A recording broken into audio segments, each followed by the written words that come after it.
আলহামদুলিল্লাহ রাব্বিল আলামিন ওয়াসসালাতু ওয়াসসালামু আলা রাসূলিল্লাহ। প্রবাসী আলফাডাঙ্গা মন্ডলখালী বোয়ালমারী নিয়ে যে আসন, এই আসন বাংলাদেশ জামাত ইসলামী মনোনীত এবং 11 নির্বাচিত প্রার্থী অধ্যাপক ইলিয়াস মোল্লা সাহেবের সমর্থনে আজকের এই নির্বাচনী জনসভার সম্মানিত সভাপতি, সভামঞ্চে বসা 11 দলীয় নির্বাচনী লক্ষ্য বন্ধু নেতৃবৃন্দ, শহীদ পরিবারের গর্বিত সদস্যবৃন্দ, জুলাই যোদ্ধাবৃন্দ, বোয়ালমারী আপামর জনগণ, শৃঙ্খলার দায়িত্বে নিয়োজিত রাষ্ট্রের বিভিন্ন বাহিনীর সম্মানিত সদস্যবৃন্দ এবং সাংবাদিক বন্ধুগণ, আমি আল্লাহ তাআলার শুকরিয়া আদায় করছি জাতির প্রয়োজনে ঐতিহাসিক মুহূর্তে আজকে আমাদের এখানে আসা। আল্লাহ তাআলা তৌফিক দিয়েছেন, এই জন্য মহান মাবুদের দরবারে শুকরিয়া আলহামদুলিল্লাহ। মানসম্মত স্বাস্থ্য সেবা, আইন শৃঙ্খলা পরিস্থিতি, সমাজের ন্যায় বিচার প্রতিষ্ঠা, আমাদের ছেলে মেয়েদের হাতে অনেক আকাঙ্ক্ষাই আমাদের পূরণ হয়নি। বিশেষ করে গত 15.5 বছরে আমরা বিভিন্নভাবে ক্ষতিগ্রস্ত হয়েছি। বলা যায় একটা ধ্বংসস্তূপের উপর দাঁড়িয়ে আগামী 12 তারিখ আমাদেরকে মুক্তির হাতছানি দিচ্ছে। 54 বছরের এই রাজনীতিতে পালাবদল করে অনেকেই চেষ্টা করেছেন। আমরা কারো আন্তরিকতার উপর কোন প্রশ্ন উত্থাপন করতে চাই না। তারা তাদের যোগ্যতা বাংলাদেশ এবং তার জনগণকে দিয়েছেন। কি দিয়েছেন, কি দিতে পারেননি, তার সবকিছু সাক্ষী দেশের 18 কোটি মানুষ। আমি বললেও যা হবে, না বললেও তাই হবে। এখন আমরা চাচ্ছি অতীতে যা হয়েছে হয়েছে, নতুন একটা বাংলাদেশ আমরা গড়ে তুলতে চাই। আমার কোন বাংলাদেশ, যে বাংলাদেশের মানচিত্রে আমরা বসবাস করছি, মানচিত্র বদলাবে না, তার খাসলত বদলাবে। আমরা চাই না দেশের অবিভক্ত হওয়ার কারণে কেউ দমন পীড়নের শিকার হয়ে তাকে খুন করা হোক, গুম করা হোক, আয়না করে পাঠানো হোক, মিথ্যা মামলা দিয়ে কাউকে নাজেহাল করা হোক। এই বাংলাদেশ আমরা চাই না। ওই বাংলাদেশটাও চাই না যেখানে আলেম ওলামাকে নাজেহাল করা হয়। ওই বাংলাদেশটাও চাই না যেখানে বিভিন্ন সম্প্রদায়ের ভাই বোনদের উপর নির্যাতন করা হয়। আমরা ওই বাংলাদেশটাও চাই না যেখানে হাজার হাজার লাখো লাখো শিক্ষিত বেকার যুবকের মিছিল হয়। ওই বাংলাদেশ আমরা চাই না যেই বাংলাদেশে বিচার হয়। ওই বাংলাদেশ আমরা চাই না যার পকেটের জোর নেই, যার বাহুতে বল নেই, যার গোষ্ঠীর বল নাই অথবা দলীয় শক্তি নাই, তার কোনো বিচার নাই। ওই বাংলাদেশ চাই না। ওই বাংলাদেশ চাই না শিশু জন্ম নেওয়ার পরে শুধু গরিবের ঘরে জন্ম নিয়েছে, এই কারণে তার শিক্ষা দীক্ষার কোনো ব্যবস্থা হবে না। সেই বাংলাদেশ চাই না। গরিবের ঘর থেকে বের হওয়া মেধাবী সন্তানের তার মেধার বিকাশ করে আগামীতে সে হবে বাংলাদেশের প্রধানমন্ত্রী, সেই বাংলাদেশ চায়। প্রিয় ফরিদপুরবাসী,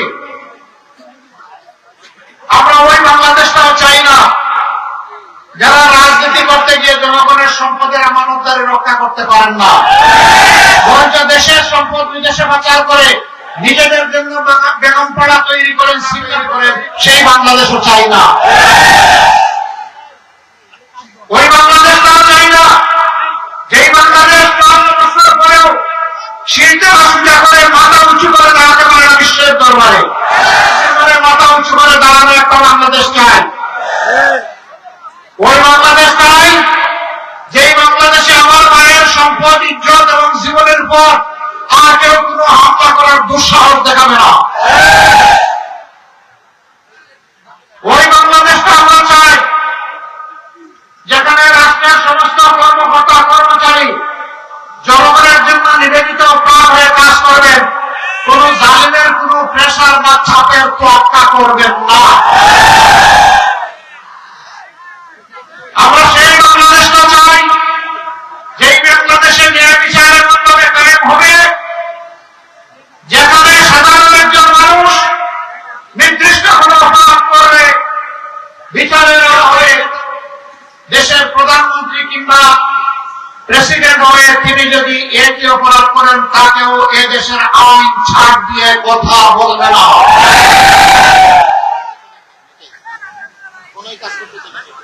আমরা এই বাংলাদেশে, নতুন বাংলাদেশে আমাদের যুবক ভাই বোনদের হাতে বেকার ভাতা তুলে দিয়ে অপমান করতে চাই না। 24 জুলাই দাবি তুলেছিল, আমার মেধার স্বীকৃতি দাও, আমার হাতে আমার কাজ তুলে দাও। আমরা সেই মেধা ভিত্তিক, ইনসাফ ভিত্তিক, দল মত ধর্মের ঊর্ধ্বে উঠে যে যুবক যুবতীর যেটা পাওনা, যে কাজের ন্যায্যতা রয়েছে তার হাতে সেই কাজ তুলে দিতে চাই। আমরা ওই বাংলাদেশটা করতে চাই নির্বাচিত হওয়ার পর শ্বশুর বাড়ির সম্পদ বাড়বে না। আমাদের দেশে এটা একটা অদ্ভুত কালচার। নেতা হওয়ার আগে, নির্বাচিত হওয়ার আগে তেমন কোন সম্পদ থাকে না। যেই নেতা হলো, নির্বাচিত হলো, লাফিয়ে লাফিয়ে রফ রফ করে শ্বশুর বাড়ির সম্পদ বাড়ে। বাপের বাড়িটা আবার তেমন বাড়ে না, কারণ বাপের বাড়ির কেউ যদি আবার জেনে ফেলে যদি ভাগ বসায় দেয়, কিন্তু মন্দ কপাল হলে অন্যটাও হয়ে যায়, কপাল ঘুরে যায়, উল্টা দিকে ঘুরে যায়। তখন শ্বশুর বাড়ি ওনারা এক সময় বলে, বাবাজি তো ভাইজি বিপদের সময় পাহারা দিয়েছি, এই সম্পদ তোমার নয়, এখন আমার। এ ঘটনা ঘটেছে, অনেকে আত্মহত্যা করেছে, দেশ ছেড়ে হারিয়েছে। আমরা ওই রাজনীতির পচা ধারা পাল্টে দিতে চাই। সেই বার্তা নিয়ে আমাদের সামনে হাজির হয়েছে ইনশাআল্লাহ আগামী 12 ফেব্রুয়ারি। এই 12 ফেব্রুয়ারি অতীতের 12টা ভোটের মতো কোন ভোট নয়, এটি ভিন্ন বার্তা দিচ্ছে। আলহামদুলিল্লাহ, সারা বাংলাদেশের যুবকরা জেগে উঠেছে। তাদের একই কথা, আমরা চাঁদাবাজদের সাথে নয়, আমরা দুর্নীতির সাথে নয়, আমরা বেইনসাফির সাথে নয়, আমরা মায়ের ইজ্জত হরণকারীদের সাথেও নয়। তারা ইতিমধ্যে দিয়ে দিয়েছে।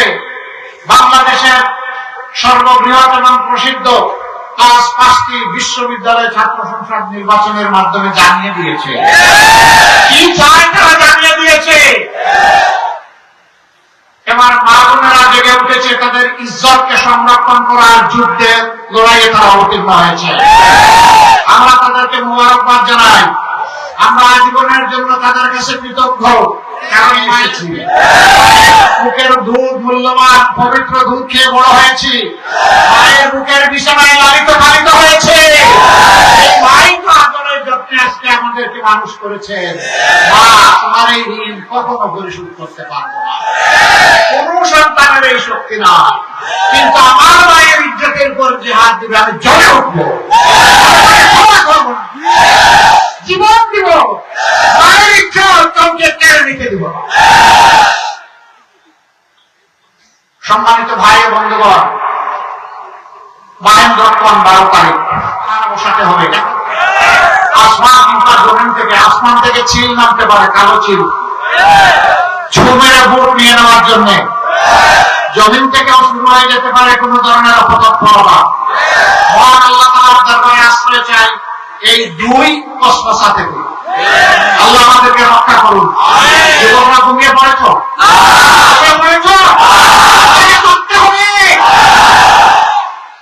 আমার ভোট আমি দিব, তোমারটাও আমি দিব, স্লোগান শেষ।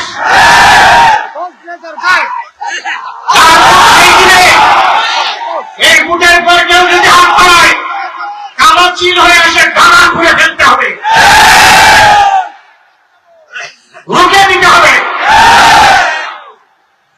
কোন কিছু বরদাস্ত করা হবে না। জনগণের ভোটের মাধ্যমে যে নির্বাচিত হবে, আমরা দেহ মন প্রাণ সবকিছু উজাড় করে তাদেরকে অভিনন্দন জানাবো। এর বাইরে গিয়ে কোনো কিছু আমরা মেনে নেব না, ইনশাআল্লাহ। ফরিদপুর রশিদ ঠিক আছেন তো? ফরিদ সাহেবের এলাকার মানুষ ইনশাআল্লাহ। বহু এলাকার অনেক সমস্যা রয়েছে, আমরা কথা দিচ্ছি। মহান আল্লাহ রাব্বুল আলামিন জাতির আমানতের বোঝা যদি আমাদের ঘাড়ে রাখেন, তাহলে ইনশাআল্লাহ আমরা আপনাদের সাথে বেইনসাফি করব। এখানে যাকে আমরা দিয়েছি, আমাদের জানার মতো অত্যন্ত দক্ষ অভিজ্ঞ একজন ভালো মানুষকে আমরা উপহার দিয়েছি কেন্দ্রে। 12 তারিখের প্রথম ভোট হবে গণভোট ইনশাআল্লাহ। কি হবে সেটা?